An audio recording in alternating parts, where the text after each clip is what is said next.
आज आपण बघणार आहोत सीएसआर फंड म्हणजे काय आणि सीएसआर फंड साठी आपल्याला काय कागदपत्र लागतात किंवा आपण फंडिंग कशी घेऊ शकतो. तर मित्रांनो, सीएसआर फंड मिळवण्यासाठी आपण बघूया, या व्हिडिओमध्ये आपण बघूया की सीएसआर फंड घेण्यासाठी संस्थेकडे कुठले कागदपत्र लागतात आणि ते कागदपत्र काढण्यासाठी आपण कुठे अर्ज केला पाहिजे किंवा सीएसआर फंड नोंदणी केल्याच्या नंतर आपल्याला कुठल्या कंपनीकडून किंवा कुठल्या विभागाकडून त्याची फंडिंग मिळते. तर हा व्हिडिओ पूर्ण बघा. मी ॲडव्होकेट बापूसाहेब जाधव, मुंबई 24 तास या चॅनलमध्ये आपले सहज स्वागत करत आहे.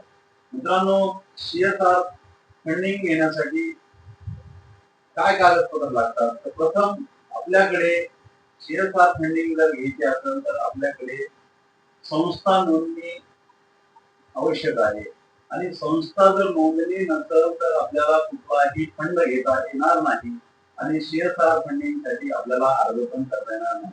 तर मित्रांनो, यासाठी आपल्याला अगोदर चॅरिटेबल ट्रस्ट असेल, मंदिर ट्रस्ट असेल किंवा सोसायटी ट्रस्ट असेल, यासाठी आपण अगोदर नोंदणी केली पाहिजे. ती नोंदणी सहाय्यक धर्मादाय आयुक्त जिल्ह्याच्या ठिकाणी जे कार्यालय आहे महाराष्ट्रामध्ये, त्या ठिकाणी कुठल्या आपण कोणत्या जिल्ह्यामध्ये राहतात त्या जिल्ह्याच्या ठिकाणी नोंदणीकृत आपला ट्रस्ट किंवा सोसायटी असणं खूप काळाची गरज आहे. त्यानंतर आपण सोसायटी किंवा ट्रस्ट जे काही नोंदणी करायची आहे ती केल्याच्या नंतर आपल्याला अगोदर सीएसआर फंडिंग साठी किंवा सीएसआर मिळवण्यासाठी त्या संस्थेचं सीएसआर प्रमाणपत्र काढणं किंवा त्याची नोंदणी करणं काळाची गरज आहे. पहिला विषय आहे संस्था नोंदणी करणं. त्याच्यानंतर दुसरा विषय आहे की आपण सीएसआर फंडिंग साठी सीएसआर ची नोंदणी करणं. कारण सीएसआर ची नोंदणी करण्यासाठी ऑनलाईन पद्धत आहे आणि ऑनलाईन पद्धतीच्या नंतर ऑफलाईन पद्धत पण आहे. ते पण मग सीएसआर फंडिंग किंवा सीएसआर प्रमाणपत्र काढण्यासाठी संस्थेकडे कोणते कोणते कागदपत्र लागतात ते आपण अगोदर बघूया. मित्रांनो, सीएसआर फंडिंग जर आपल्याला पाहिजे असेल तर अगोदर संस्थेची 2 प्रमाणपत्र, त्याच्यानंतर संस्थेचं पॅन कार्ड, त्यानंतर संस्थेचा जो बायलॉज असतो, बायलॉज म्हणजे घटना, अटेस्टेड घटना, त्यानंतर बँकेचं पासबुक आणि आपलं जे काही ऑडिट झालेलं आहे, किमान 3 वर्षाचं ऑडिट यासाठी लागतं.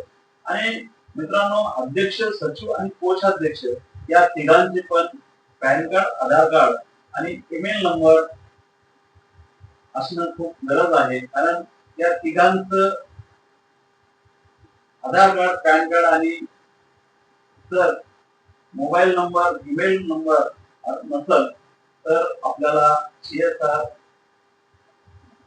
ऍक्ट नुसार आपल्याला नोंदणी करता येत नाही. म्हणून अध्यक्ष, सचिव आणि कोषाध्यक्ष या तिघांचा मेल, मोबाईल नंबर आणि आधार, पॅन कार्ड हे काळाची गरज आहे असणं. परंतु काही लोकांना असं वाटतं की सीएसआर फंडिंग प्रमाणपत्र घेतलं की आपल्याला सीएसआर फंडिंग मिळू शकतं. मित्रांनो, असं काही नाही की आपल्याला सीएसआर फंडिंग प्रमाणपत्र घेतलं म्हणजे आपल्याला फंडिंग एखादी कंपनी फंडिंग करू शकते असं नाही. मित्रांनो, आपली संस्था तेवढी मजबूत असणं काळाची गरज आहे. कारण मजबूत म्हणजे काय, तर त्या संस्थेचे पारदर्शक व्यवहार असावेत. सीएसआर फंडिंग घेण्यासाठी वेगवेगळ्या प्रकारचे कार्यक्रम घेणे महत्वाचं आहे. तर नाहीतर आपण काय म्हणतो, चला आपण सीएसआर फंडिंगचं प्रमाणपत्र घेतलंय आणि नंतर आपण लगेच आपल्याला सीएसआर फंडिंग मिळेल असं काही नाही. मित्रांनो, सीएसआर फंडिंग 100% मिळेल, परंतु आपली संस्था एवढं कार्य केलं पाहिजे. खूप खाल्ल्याने भूक येत नसतं. म्हणून मित्रांनो, आपण अगोदर सीएसआर फंडिंग मिळवण्यासाठी त्याची नोंदणी करा. त्यानंतर आपण व्यवस्थित कार्य करा. जर आपण CSR फंडिंग जर घ्यायचे असेल तर आपल्याकडे 3 गोष्टींसाठी CSR फंडिंग राज्यामध्ये किंवा देशामध्ये दिला जातो. त्यामध्ये इरिगेशन, दुसरा आहे हेल्थ आणि तिसरा आहे एज्युकेशन. इरिगेशन आणि हेल्थ यासाठी ज्या कंपन्या आहेत त्या आपल्याला फंडिंग करू शकतात. त्यासाठी आपल्याला मेडिकल कॅम्प घेतले पाहिजे. त्यानंतर एज्युकेशन म्हणजे पाणी अडवा पाणी जिरवा याच्यावर आपण काम केलं पाहिजे. आणि तिसरी गोष्ट आहे की आपण मेडिकल सेक्टर मध्ये किंवा शैक्षणिक म्हणजे विद्यार्थ्यांसाठी काम केलं पाहिजे. नाहीतर आपण काहीच करणार नाहीत आणि आपण अपेक्षा करू की मला CSR फंडिंग मिळाला पाहिजे. तर मित्रांनो, हे खूप चुकीचं आहे. असं काही होत नसतं. कारण मेहनत केल्याने 100% आपल्याला CSR मिळेल. पण आपण जर काहीच केलं नाही आणि आपण जर त्याची अपेक्षा करू तर आपल्याला ते कदाही मिळणार नाही. कारण आपण एक वेळा CSR फंडिंग खाली रजिस्ट्रेशन केलं की आपल्याला बरेचसे कॉल येतात की आम्ही तुम्हाला CSR फंडिंग मिळवून देऊ आणि आपण त्यांच्या आमिषाला बळी पडतो आणि आपण फसलो जातो. तरी मित्रांनो, आपल्याला जर CSR फंडिंग पाहिजे असेल तर अगोदर आपण संस्था नोंदणी करा.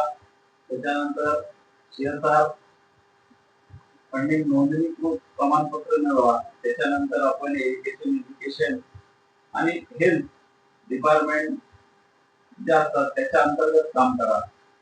असं नाही की आपण हेल्थ डिपार्टमेंटच्या अंतर्गत काम करा म्हणजे काय, तर आपण त्यांच्या रिलेटेड काम करा. म्हणजे आपण एखादा प्रस्ताव आपण एखाद्या कंपनीकडे दिला तर तो प्रस्ताव मंजूर झाला पाहिजे असं काम करा. आमचा व्हिडिओ कसा वाटला ते आम्हाला नक्की कळवा. आमच्या चॅनलला नवीन असाल तर लाईक करा, शेअर करा, कमेंट करा आणि सबस्क्राईब करायला विसरू नका. जय हिंद, जय महाराष्ट्र.